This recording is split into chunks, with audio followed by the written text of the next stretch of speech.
available at Blockbuster, the 1990 World Series. Runner going. Fly ball to deep center field. McGee back. It's going to go into the opposite field, and that ball might tie the game, and it does. Pretty well hit. Henderson has it to out. That ball is fair.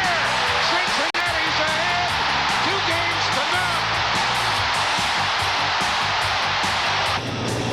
He corks another, sending Ricky Henderson back, but not far enough. Another home run for Sabo. Popped up into short right, foul ball. Bensinger wants it. Cincinnati, the champions of baseball.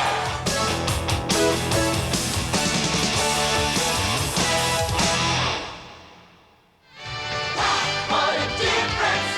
Blockbuster Video!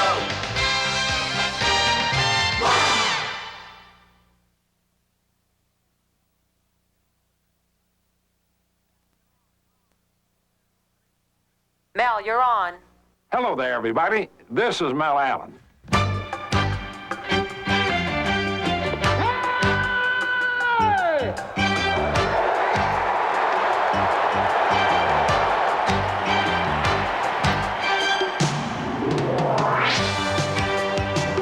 This week in baseball, 1990.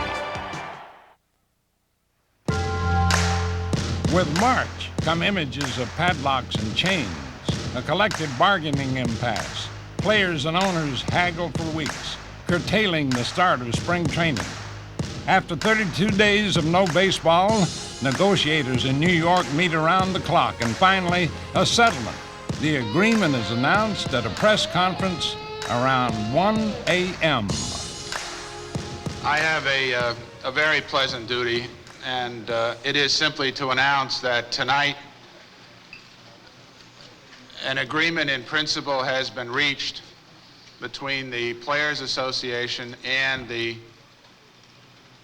Player Relations Committee, the Owners Association, and the labor agreement in baseball will be executed in the very near future. Thank you very much, Mr. Commissioner. And thankfully, it's time for players to report to spring training, catching up on lost time. And the fans do the same. Lots to catch up on, too, from conditioning to tomfoolery.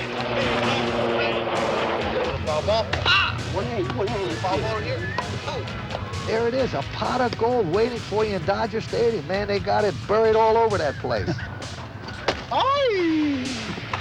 I was always coming back to the... A pie in the eye. But to fans, nothing is better than hearing this.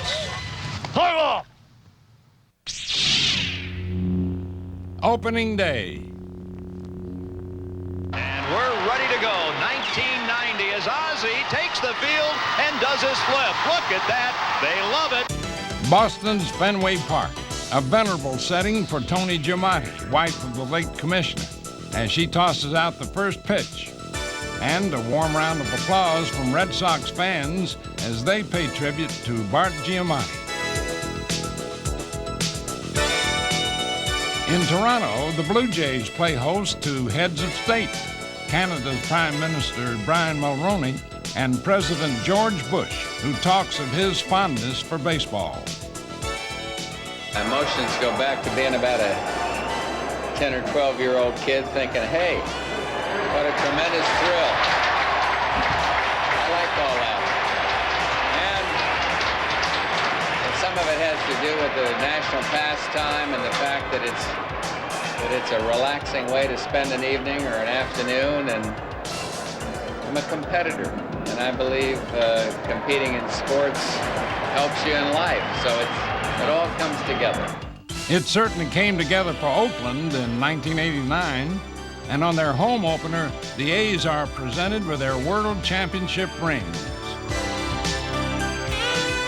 Nationally, Houston celebrates the Astrodome's 25th anniversary by playing host to the Reds, who are making only their second away opener since 1890. But Lou Piniella wins in his National League debut, and for Cincinnati, a portent of things to come.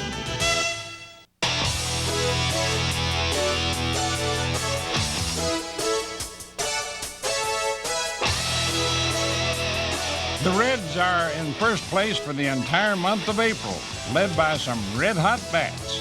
Infielders Chris Sabo, Mariano Duncan, and Barry Larkin lead the charge, and all three are batting around the 400 mark.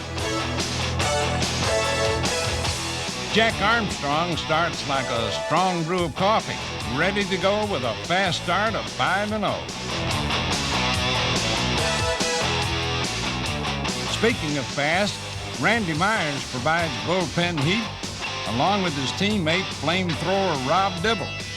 The Reds bullpen is named the Nasty Boys. You know, I look at it like this: if we score 8 runs a game, we're going to win a lot of ball games. And if we start out and win our first 30, 35 games in a row, we're going to be in first place. I agree. They weren't that good, but Cincinnati's fast getaway put them in first right from opening day.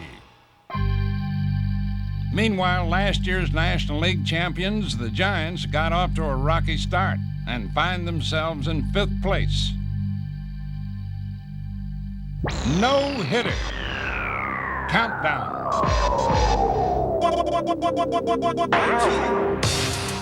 Number 1, California's Anaheim Stadium. Mark Langston debuting for the Angels against his former teammates, the Seattle Mariners. Langston fires 7 innings of no-hit ball. And Mike Witt downs the Seattle Mariners the rest of the way to complete the first combined no-hitter in Angels history. California's first since Witt's perfect game in 1984. 2 days later, this youngster witnesses a bit of Mariner history. Seattle draws 53,000 for their first sellout ever. Also making his debut, the Mariner Moose, Bo Winkle's first cousin. It's plain to see the Moose just loves Papoose and likewise. But unfortunately, the enthusiasm doesn't help the Mariners. They get trampled by the world champion A's 15-7. But more fireworks a week later. Mariners starter Brian Holman is on the verge of a no-hitter. 9th inning, 2 outs. The pitch to Ken Phelps. He swings, there's a drive, going, and it is gone. And so is the no-hitter. In Kansas City, an all-time first. Brett Saberhagen, 1989's American League Cy Young winner, starts a game against Toronto. And Mark Davis relieves, the first time the previous year's Cy Young artists combined for a win. Yet despite the pitching talent, the Royals find themselves in last place. By the end of April, the Oakland A's are in a familiar spot. In the East, the Milwaukee Brewers jump out to a fast start. While in the National League West, the Cincinnati Reds lead. In fact, 3 of the 4 eventual division champions are in first place. Now, time to open the notebook for the month of April. Detroit's Cecil Fielder starts with a bang. After spending the previous year in Japan, Cecil belts 6 homers in April. Hot start. But will his hot hitting last? Stay tuned. The Dodgers' Orel Hershiser, 1988 Cy Young winner, suffers rotator cuff and shoulder injuries. Bulldog leaves this game against the Cardinals in the 7th and is lost for the entire season.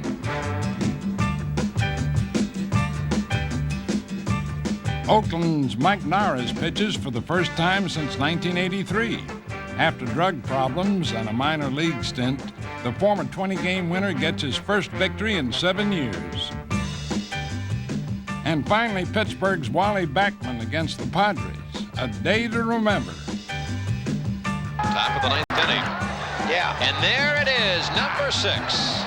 Wally Backman with 6 base hits tonight. Get that baseball.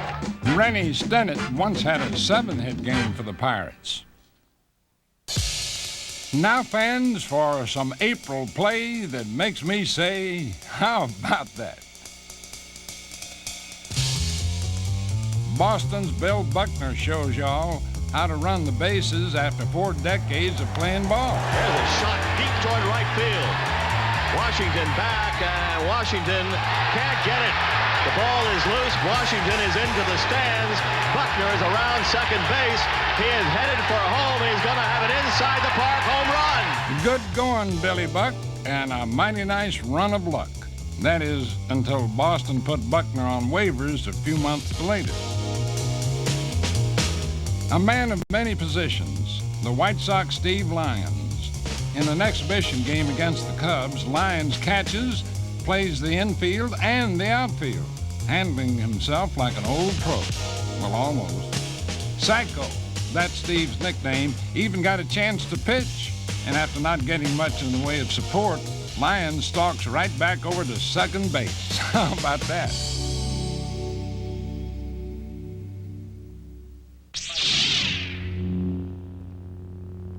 In May, Chicago's Ryne Sandberg makes his first error in 123 games, a record 582 chances before this bad throw. But hey, Rhino's always on the go, spectacular play day after day.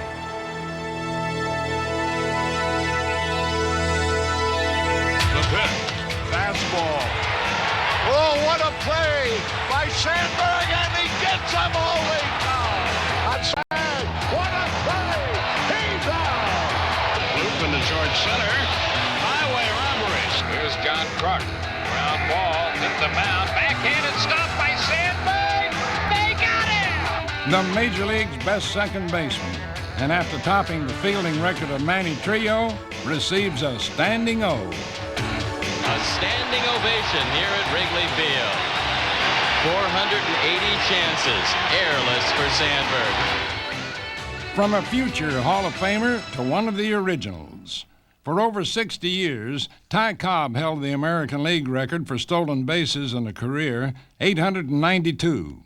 The Georgia Peach made his impact on a game with his slashing, dashing style of play. A great competitor. But the legendary Cobb's base-stealing mark was broken in May against the Toronto Blue Jays by Oakland's Rickey Henderson. 2 outs. Liriano ducks in. Ricky's going. Pitches high. He stole it. The American League record for Rickey Henderson. The American League's new king of steals.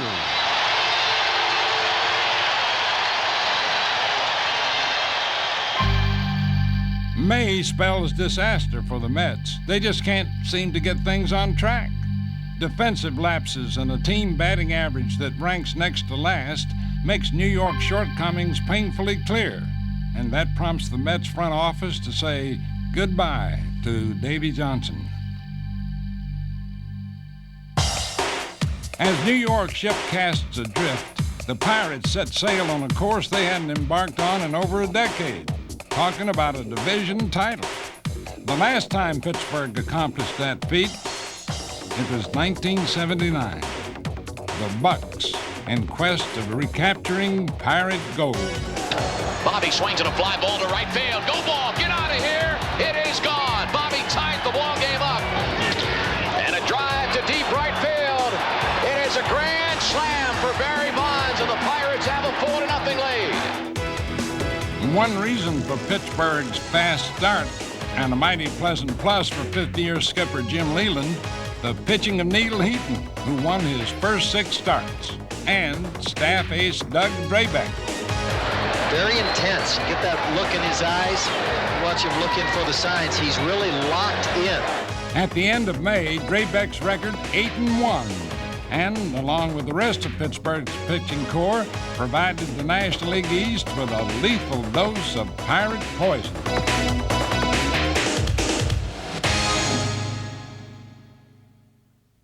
And now let's check our Twib notes for May.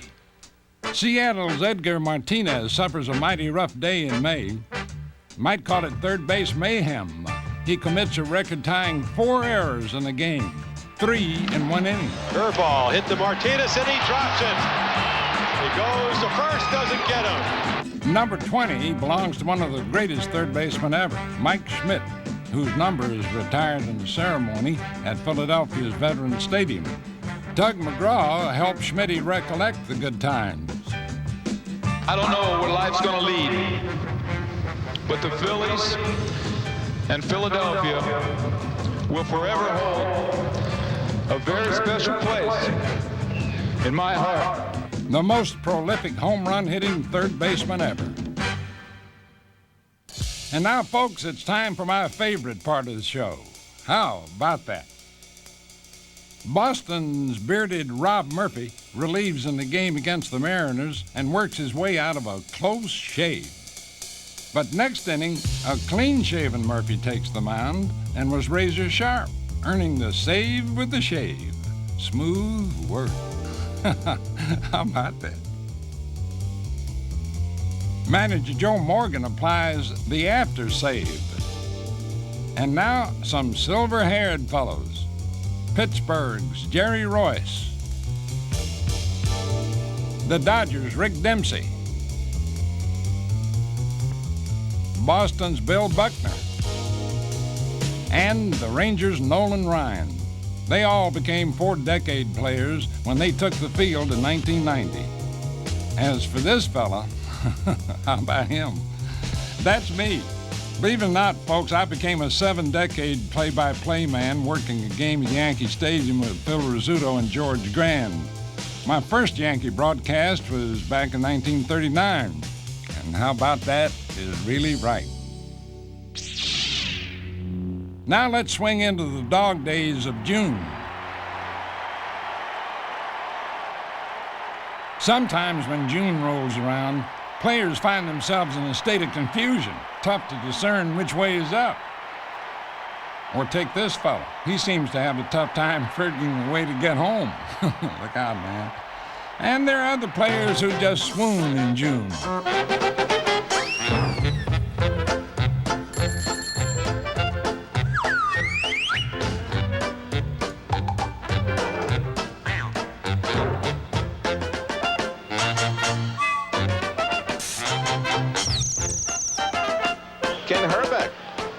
Showing some additional capabilities. Keith Miller, meanwhile, is trying to get rid of the hiccups. Scaring someone will get rid of them, right? See? I told you. Let's see if it worked. It didn't work.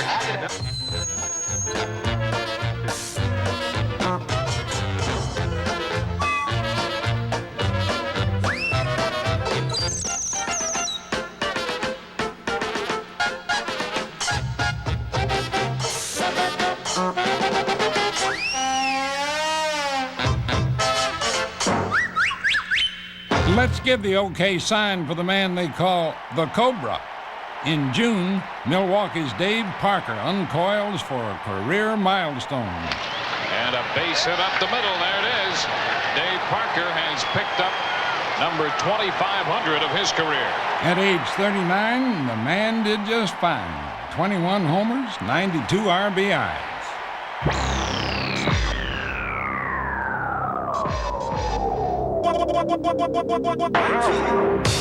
At you with no-hitter number 2, 6'10" Randy Johnson on the verge of no-hitting the Detroit Tigers. The excitement builds. It's the 9th inning, 2 outs. Johnson faces Mike Heath. Here comes the left-hander's line. The 0-2 pitch on the way. Swing! It's over! He has done it! High fastball, Randy Johnson being mobbed by Scott Bradley down to greet him and the entire Mariners team. My, oh my. And about a week later, the king of no-hitters makes his bid. Career no-hitter number 6. He's within 2 outs. Again, the 0-2 pitch. Little roller to short. Houston, the outbound throw. Get him. That's out number 2. The 2-0 pitch. Fly ball, right field. Ruben Sierra in foul territory. Number 6 for Nolan Ryan. The Express has done it once again. Ryan strikes out 14 Oakland batters, and at age 43 becomes the oldest pitcher in Major League history to notch a no-hitter. Next goal, career win number 300. 3 weeks later, the no-hitter countdown continues. Number 4, Dave Stewart against the Toronto Blue Jays. Fly ball center field. Dave Henderson makes the call. A no-hitter for Dave Stewart. Congratulations, Dave. And on that very same night, fans, a former teammate of Stewart's when they both played for the Dodgers, tries for the season's 5th no-hitter, taking aim against the St. Louis Cardinals and gunning for the first no-hitter of his career. I'm talking about one of the winningest pitchers of the 80s, Fernando Valenzuela. Grounder up the middle, off Valenzuela to the bag. One out, to first, a double play. Fernando Valenzuela has just pitched a no-hitter. And for the first time in the history of Major League Baseball, there's been an American League no-hitter and a National League no-hitter on the same day. Viva Valenzuela! Fernando's no-hitter was the 4th in June, the most no-hitters in 1 month ever in Major League history.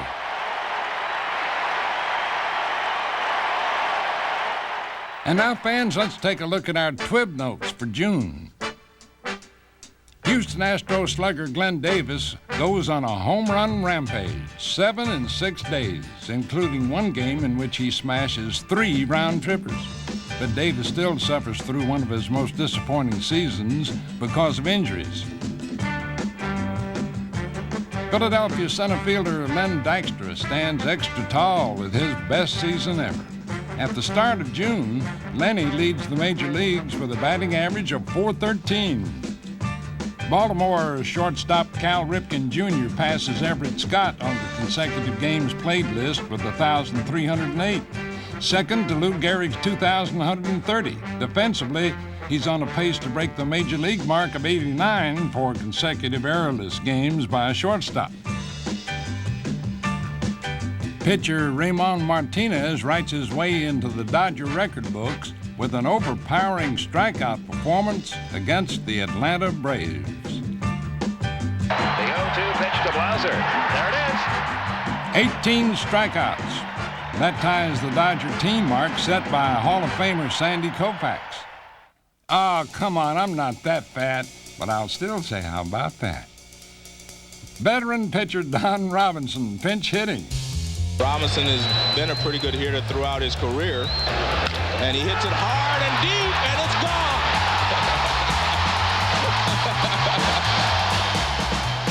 How about that is right.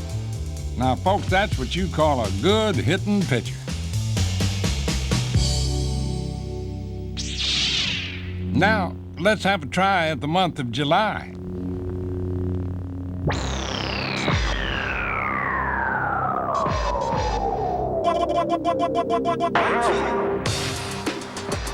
Comiskey Park, more like a field of nightmares for the New York Yankees' Andy Hawkins, who throws a no-hitter against the White Sox and yet still loses the ball game. Right now we're in the 8th inning. Score 0-0, 2 outs, Hawkins pitching, bases loaded, and the batter is Robin Ventura. He gets a hold of one. Going back there, Rich. Don't fall. Oh, he dropped the ball. 3-run score. And that will be an error. Can you imagine losing the ball game on a no-hitter?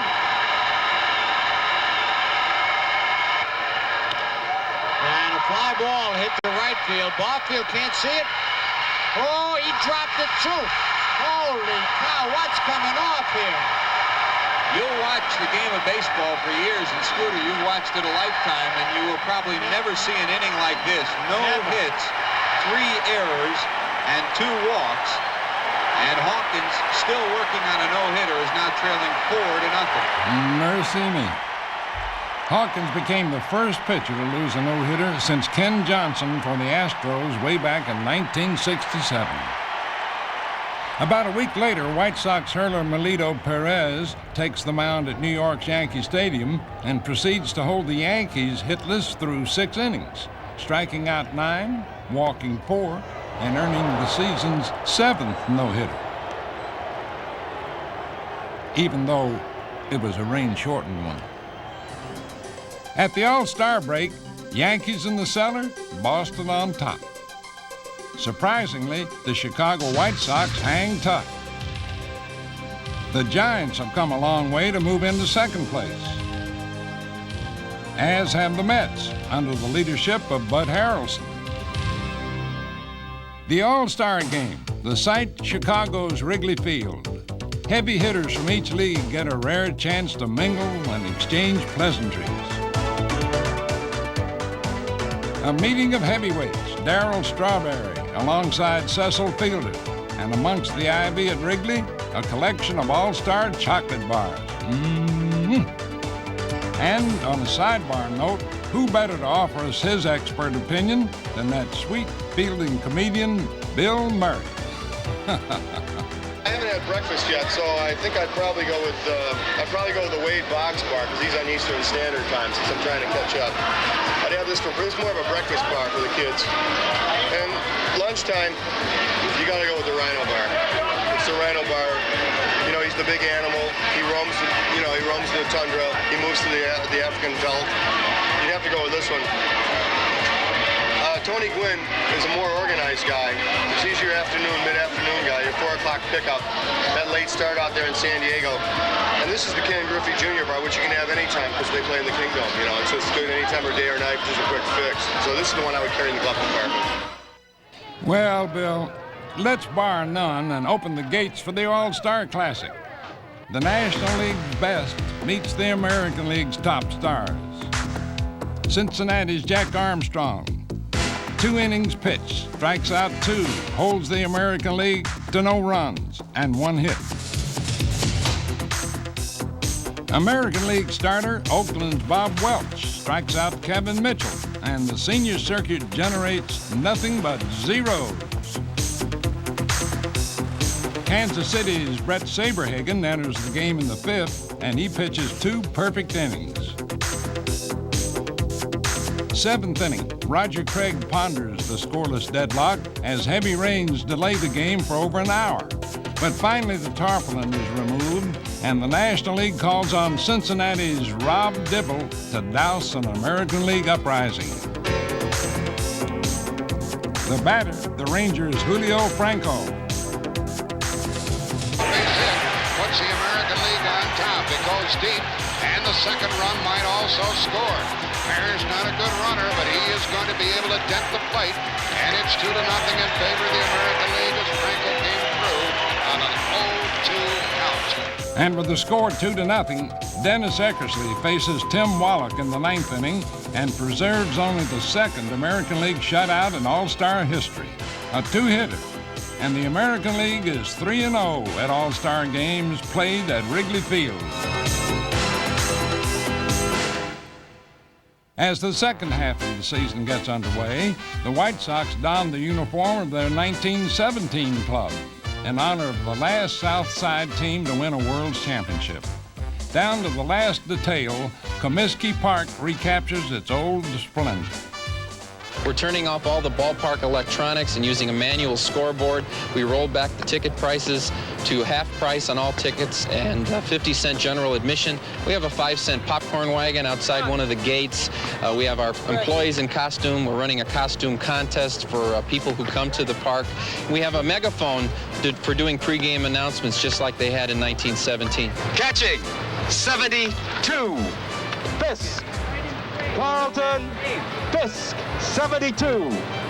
Catching. The White Sox wear the old-fashioned uniforms during a regular season game against the Milwaukee Brewers.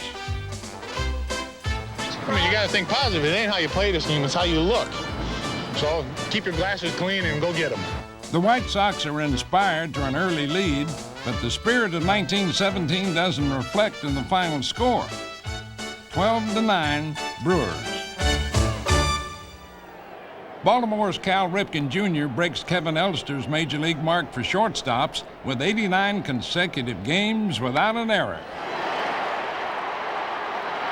In addition to Ripken's spectacular play at short in July, the Baltimore Orioles also witnessed the pitching debut of 22-year-old Ben McDonald. The 6'7" #1 pick in the 1989 amateur draft throws a complete game shutout in his first Major League start. Big Ben goes on to win his first 5 games.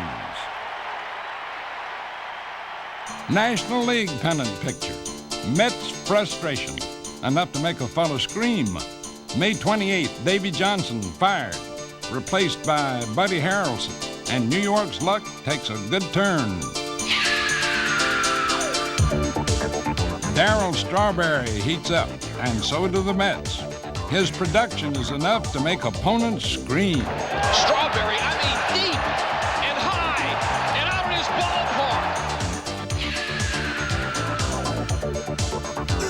This one hit deep to right. Out of here, home run, Darryl Strawberry. It sounds redundant. Another player emerges, Dave Magadan. After beginning the season as a reserve, Magadan wins the starting first base job with a batting average that ranks among the league's best. At the end of July, Magadan is batting .343 and spearheaded by great pitching. Bud Harrelson's Mets overtake the Pirates and move into first place. Also in July, high-impact conflict of football-like proportions. Royals running back Bo Jackson crushes 3 home runs and drives home 7. The ball sails into the silver and black night of Yankee Stadium with the majesty of a long touchdown pass, and a triumphant Jackson celebrates. But a falcon lurks in the wings. Deion Sanders swoops into action. Drilled to center field. Bo Jackson going over, leaps and can't get it. Deion Sanders blazing around second. Tabler goes over to get the ball, plays it in there, waving him home. The throw to the plate gets on by. Sanders flies over, and now he is safe at home. Yet KC wins by a field goal.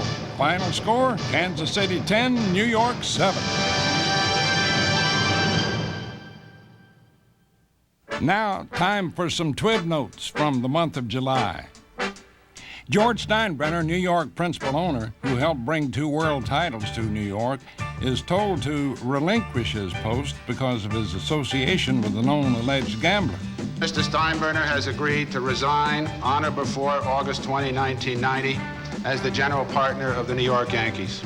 In Steinbrenner's 17 years as Yankee principal owner, the team experienced great success, bitter disappointment, and lots of controversy. In other shocking news, Whitey Herzog, Cardinal skipper for the past 10 years, resigns, with St. Louis in last place. Now, time for a play that makes me say, how about that?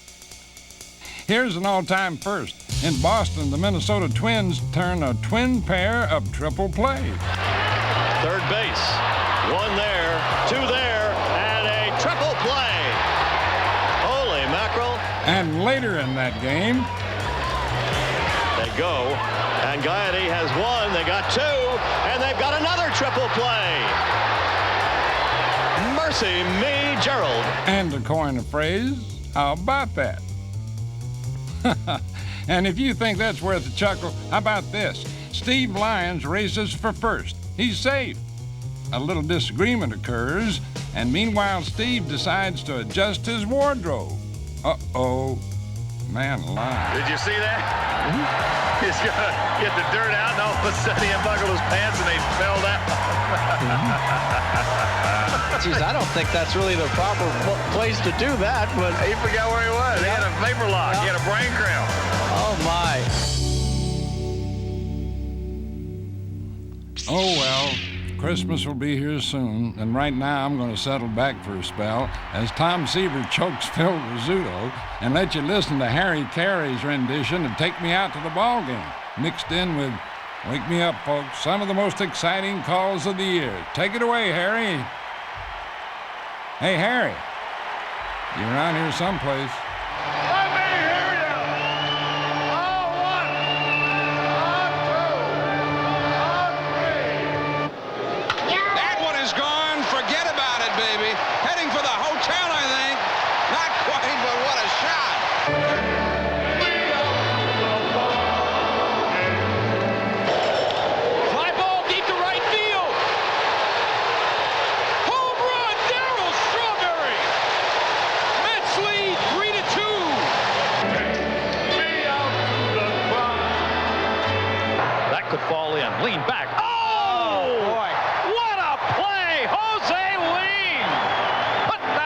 VCR and keep it. The pitch swung on and a fly ball belted deep to right. Cut out to the track. Fly away. Salazar, Cubs win! Cubs win! Cubs win! Harry, Mets win! Mets win! Mets win!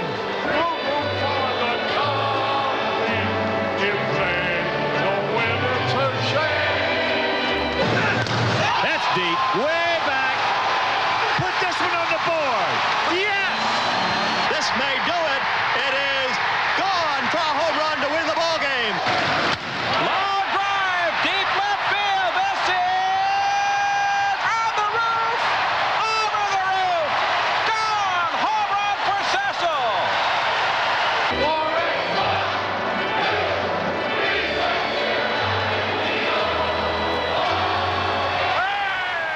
Nice going, Harry.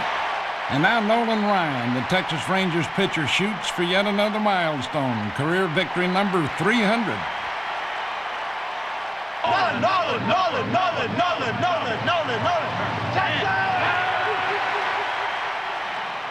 Ryan pitches 7 2/3 innings, strikes out 8, and holds the Brewers to 1 earned run. Then he leaves the game with win number 300 on the line and watches the remainder of the contest from the bench with his 2 sons. Arnsberg's pitch, fly ball, center field. This should do it. Pettis makes the catch, and Nolan Ryan and the Rangers are victorious.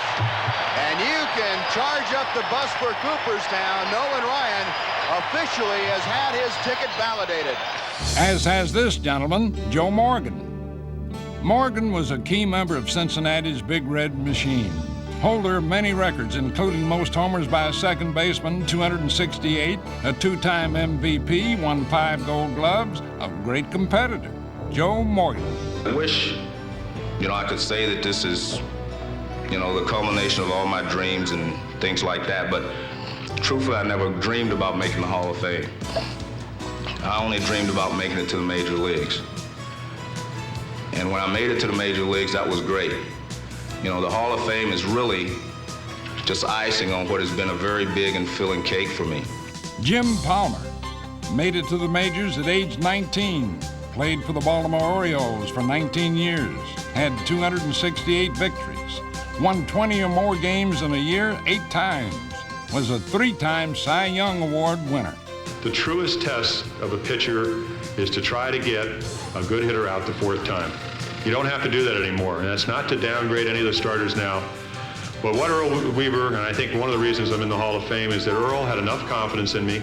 He felt that I was better than anybody in the bullpen to give me the ball when the 9th inning started. Congratulations, gentlemen. The Griffeys, like father, like son. For the first time ever in Major League history, father and son in the same lineup. The two even had a friendly rivalry going. Seems like whenever Ken Sr. gets a base hit, Ken Jr. wasn't far behind, like in their debut. Left fielder, number 30. Now here comes Ken Griffey Sr. And a base hit in his first time up as a Mariner. Father has a base hit, son's at the plate. This is history. And he has a base hit. Nothing to it, Dad. Anything you can do, I can do better, says Junior. The smile says it all, doesn't it? The Griffeys were probably the envy of every daddy in Seattle. With father playing left and son in center, the two ran into a generation gap. And I mean in the gap, too. And Sammy shoots a high fly out of the left center. And it's Ken Griffey Jr. taking the play away from his father. 40-year-old pop and 20-year-old son having a lot of fun. But in one game in particular against the California Angels, the two really did a number on California pitcher Kirk McCaskill. Have a look. Well hit to center field. Devon White going back. Gone! A 2-run home run.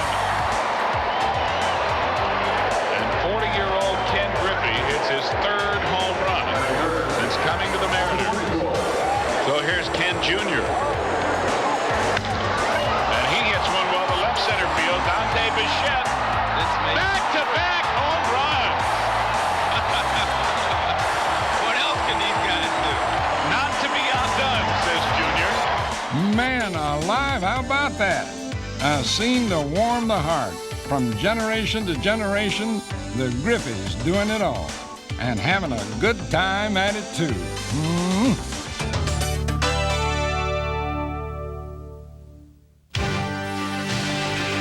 The defending world champion Oakland A's. As expected, atop the American League West, but facing a big challenge from a surprise contender. The A's lose 5 straight times to the Chicago White Sox. Yet the A's still exude confidence. There was no doubt in my mind what our ball club was going to do. We're a championship caliber club with class athletes, a bunch of class guys on this club, and, you know, 3-game sweep is not going to make the difference in us winning this thing or losing it. With Dave Stewart and Bob Welch anchoring their pitching core, the A's don't crack easy. Bo knows. Despite the fact that the White Sox move into a tie for first place in July, Oakland's all-star cast stands tall. By the end of August, Mark McGwire reaches the 30 home run mark, as does Jose Canseco, and the A's continue to steamroll.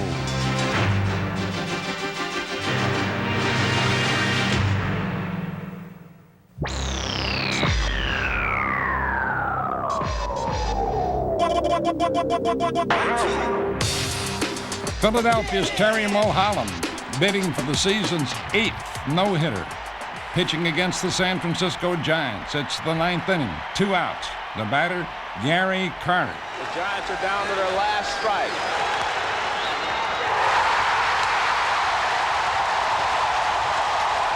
And he did it. And he is one happy man, and I don't blame him. In August, Philadelphia experiences another game to remember. The Los Angeles Dodgers really light up the Phillies for 11 runs, and by the 9th inning, lead by a score of 11-3. But a festive crowd at Dodger Stadium soon turns rather glum as the Phillies score run after run, and I mean after run after run. A Rod Serling special at Dodger Stadium. And the pinch hitter is John I am not a crook. Uh-oh, it's hit on the fly. We're tied up. Man alive, Dodger skipper Tommy Lasorda blows a gasket as his Dodgers also blow the ball game. A 9-run Philly ninth. And now, let's check our TWIB notes for the month of August. San Diego shortstop Gary Templeton collects career base hit number 2,000. Odd thing, 14 years ago, same date, he got his first hit.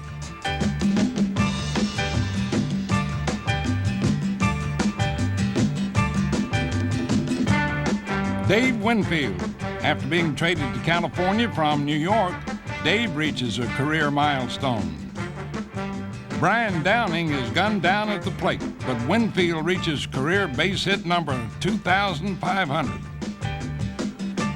Chicago's Carlton Fisk reaches a milestone of his own. Hammered. That's it. Carlton Fisk at the head of the class as far as big league catchers are concerned. Fisk's 328th career homer passes Johnny Bench. He also sets a new White Sox mark for homers with 187. Dale Murphy, traded to the Philadelphia Phillies. Veteran Harold Baines and Willie McGee joined the Oakland A's.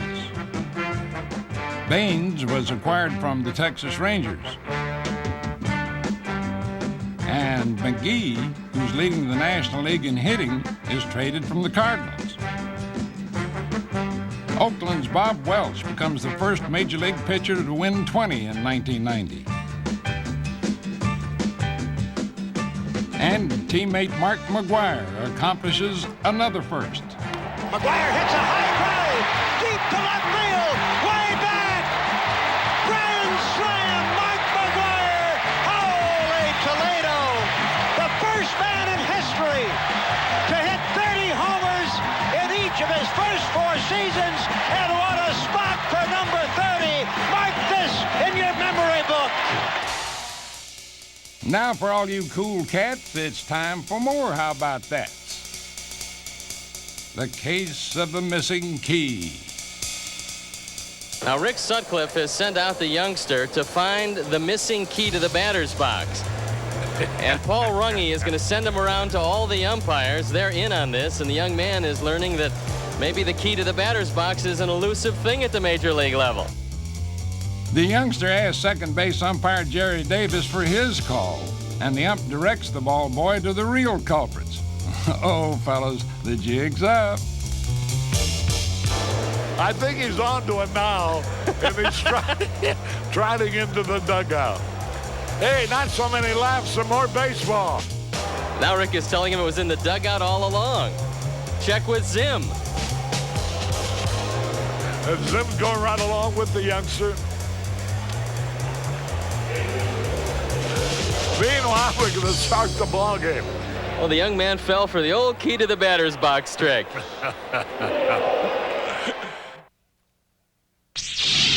September, race for the pennant and a home run derby. Detroit's Cecil Fielder on pace for 50 homers. A drive to center field, and he does it again. It's out of here. Welcome to the Cecil Fielder Show. 3 home runs tonight. After a season starring for the Hanshin Tigers in Japan's Central League, Cecil Fielder returns to the USA with a bang. And as the pennant battle heats up, so does Cecil's countdown to homer number 50.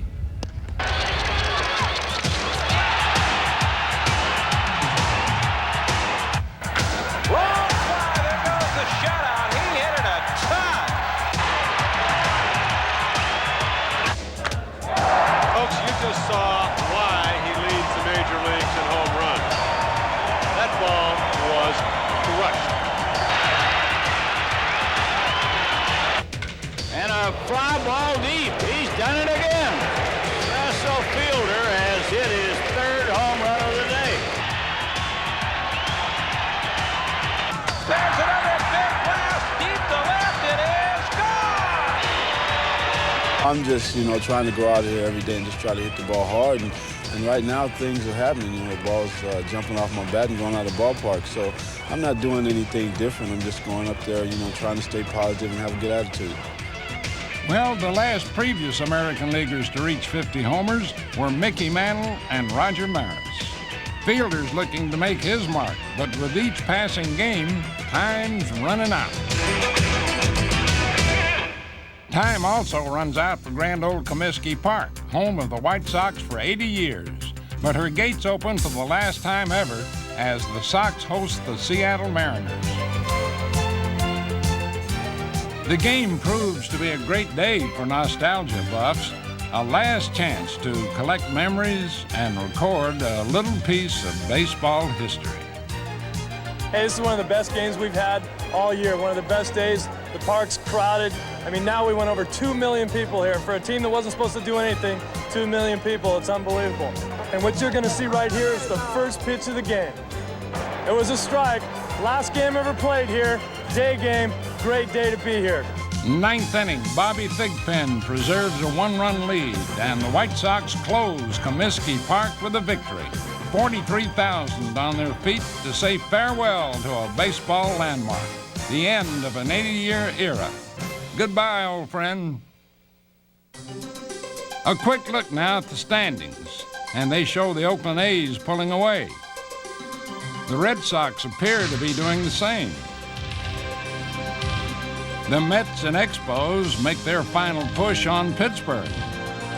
And the Dodgers seem to be creeping up on Cincinnati.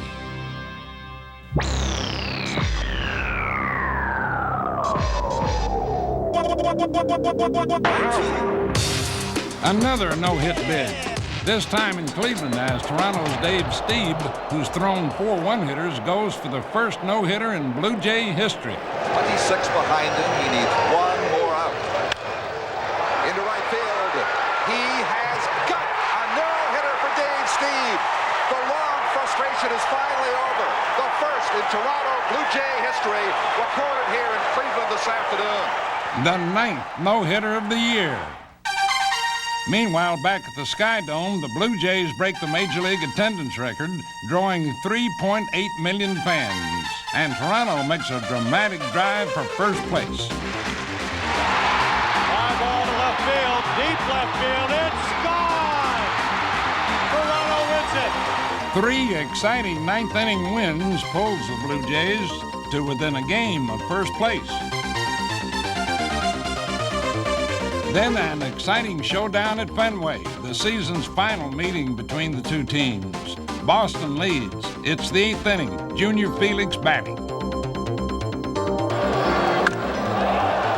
hits the ball hard to right field. It's back and gone. Home run, Junior Felix. The Blue Jays have the lead. The Blue Jays appear to have the game well in hand, but the Sox rally thanks to Jeff Stone in his first at-bat of the season. Needs to make contact, and he does. The unlikeliest of heroes puts the Red Sox in first place. Stone's hit wins it. 7-6 Boston. The Red Sox look to have the momentum in their favor. The man on the hill for Game 2, Roger Clemens. Clemens pitches despite physical ailments and holds Toronto to no runs on 5 base hits. The Rocket strikes out 8, and the valiant effort rates a standing ovation. Tom Brunansky goes on a home run rampage. There it goes. Long shot left field. High. Screen job. Home run. 1-0 Boston. The red-hot Brunansky smashes 3 homers in one game, and the Red Sox take 2 out of 3 to remain a game ahead of the Blue Jays. Meanwhile, in the National League Eastern Division pennant race, the Pirates sweep New York in an early September series. But somehow the Mets pick themselves up to remain within striking distance as the pennant chase continues to brew. Spearheaded by Darryl Strawberry's long-distance blasts, the Mets come on back.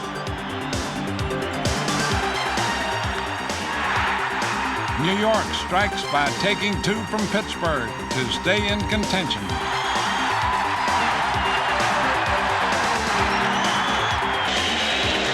And the pitch swung on and missed, and the Mets have swept the Pirates. But too little, too late. New York's hopes are slim, and finally, none. The first team to clinch, the Oakland A's. 1 out away, and here it comes.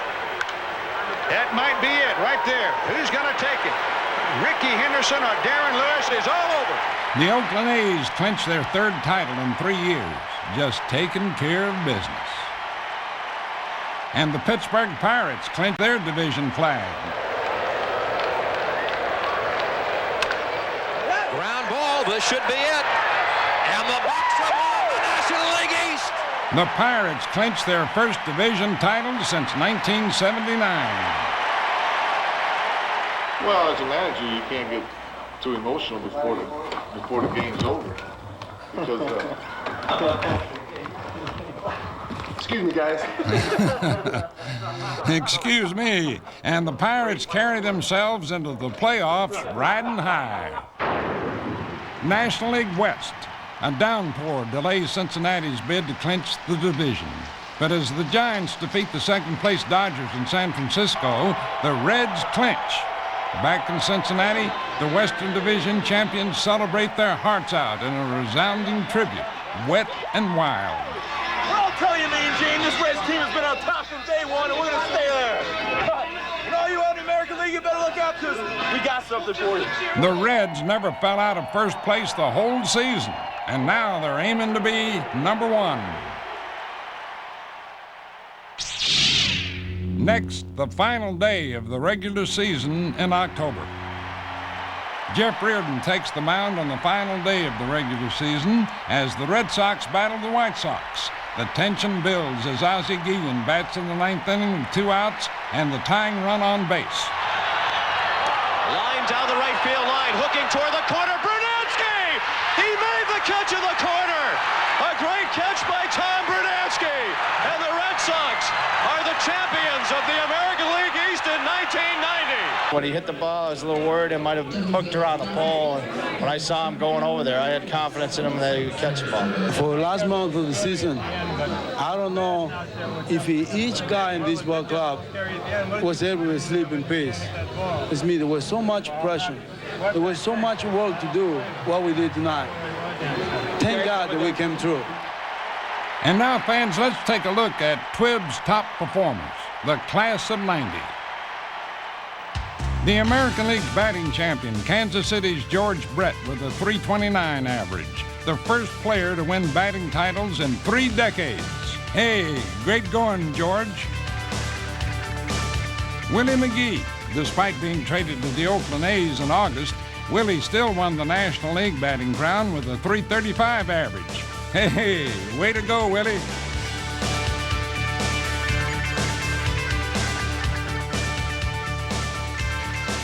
The top grade for pitching, Bob Welch, 27-6, the best record since Steve Carlton back in 1972. Chicago's Bobby Thigpen, a stopper who earns an A+. Outfield very deep, spread out. This could be Fletcher. Ozzie! Yes! Bobby Thigpen has just broken baseball's all-time save record with 47. He finishes the season with 57. On the last day of the season, Detroit's Cecil Fielder joins the ranks of legends. Fielder accomplishes his feat at the house that Ruth built, Yankee Stadium. Here's a stretch by Atkins. The set, the pitch. There's a long fly ball to left down the line. If it stays there, it's gone. It's a fair ball. Hits the facing of the upper deck. Home run number 50 for Cecil Fielder. He becomes the 11th man in Major League history to collect 50 home runs in a season. American League Championship Series, Game 1, a battle between staff aces, Oakland's Dave Stewart and Boston's Roger Clemens, who holds Oakland to no runs through 6 innings, but the A's explode for 9, winning the opening game and also Game 2.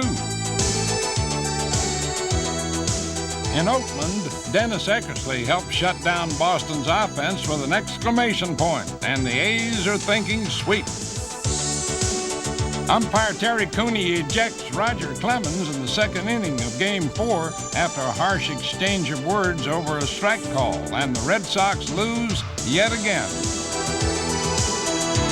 And a one-hopper fielded by Gallego. The throw to first, and the ball game is over. A clean sweep and Oakland's 3rd straight pennant.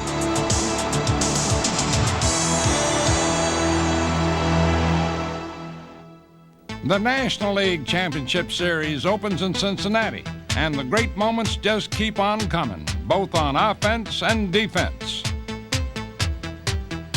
Van Swyk will tag at second. There's the catch, and the runner moves on to third base, and he's out! Deep into left field, might leave the park. It is gone for a 3-run homer, and it's 5-2 Cincinnati. Out to center field, way back, and the track catcher can't get it. O'Neill is going to go for third with 1 out. He is out at third base. He hits it to third base. Out at second and out of first. No, they don't get the run. The Reds win 4 games to 1 and win themselves a date with destiny.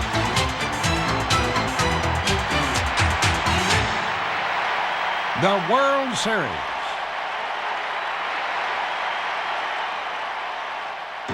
Lou Pinella's Reds and Tony La Russa's A's meet and greet. Cincinnati's Jose Rio holds the heavily favored A's at bay in games 1 and 4, while the Reds come through with key hits time after time to shock the baseball world, sending Cincinnati into a frenzy. Popped up into short right, foul ball. Bensinger wants it. Cincinnati, the champions of baseball. An amazing ending to a super season. A year filled with outstanding individual achievements and spectacular moments. For some, disappointment. And yet, in retrospect, perhaps the grandest surprise was saved for the end. Well, folks, that's all for This Week in Baseball 1990. Goodbye, everybody. And the 1-2 pitch. Line drive. Great play, Jose Lee. Yeah, out to right field. Felix Jose back at the track, and it is caught. Fernandez from deep in the hole with a fine defensive play. Here's another drive. Hudler, can he catch up with it? Yes! Does he hold on? Yes! Long drive. Left center field. It is caught. And now Fish trying to get back as Bo Jackson's throw back in. Gets him. Did he overrun it? Did he cut? Look at this. Look at the play by Ventura. Yeah. In the air to right field. O'Neill has to go back in a hurry to the track, to the wall. And he took the home run away. Looper. It'll be a tough play. And Joe Orsolak makes it. What a play. And a fly ball to left. He got it in on his fist. This is going to be some trouble. I'm going to tell you, Gagne made some kind of a play. Slap to the right side. Loved by Alomar. Dives to first in time for the out, and a great play. Fly ball into deep left center field. Griffey going back to the 1-8 track. Leaps high in the air. And he's got it.